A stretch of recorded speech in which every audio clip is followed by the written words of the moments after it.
DJ Raviraj बाजी चौक मुजफ्फरपुर।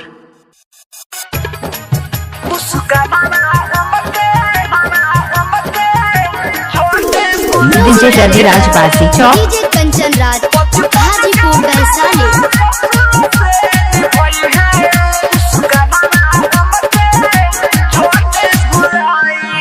बड़ा मुश्किल से आईनी हमें ले हो, सुनो तुहरा से जौन कहिले हो, बड़ा मुश्किल से आईनी हमें ले हो, सुनो तुहरा से जौन कहिले हो। जाता ने ससुरा गलत कदम जने उठाई है, तो बचपन के प्यारवा ससुर से निभाई है रे मुस्कानावा हमके जाने भुलाई है। मौका मिली तो नहीं हर मिले खाती आई है रे मुस्कानावा हमके जाने भुलाई है। मुस्कानावा हमके जाने भुलाई है। डीजे कंचन राज नीम चौक चौसीमा वैशाली। पल्लवी रिकॉर्डिंग स्टूडियो मध्य।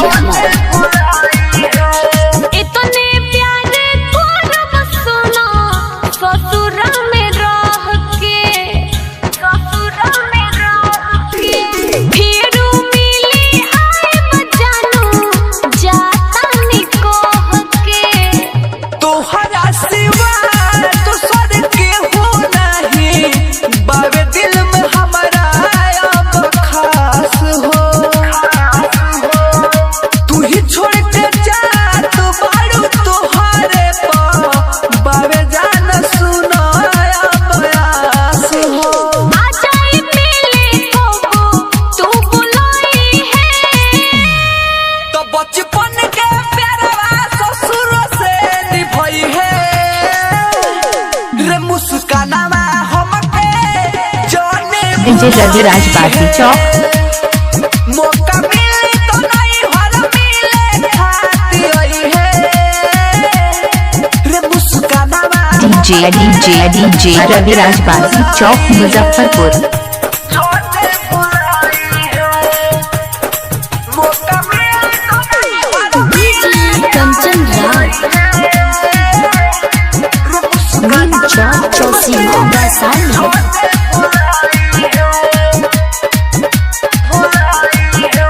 बिहाल ओढ़निया तोहार रह बह जाओ ढके, रह बह जाओ ढके। माना करी है पर मुझता भाग आइब छोड़ के। तू रहल दिली हमर हम तोहार रोहनी जान खोखा हो। रोहनी जान खोखा हो। तू हपे उम्मीद बाटे हमारा के देबू नाही धोखा हो।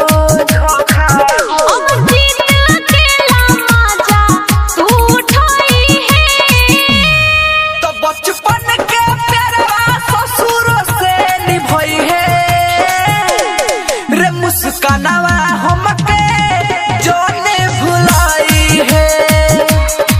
मौका मिली तो नहीं हर मिले खाती आई है रे मुस्कानावा हमके जाने भुलाई। डीजे रविराज बाजी चौक।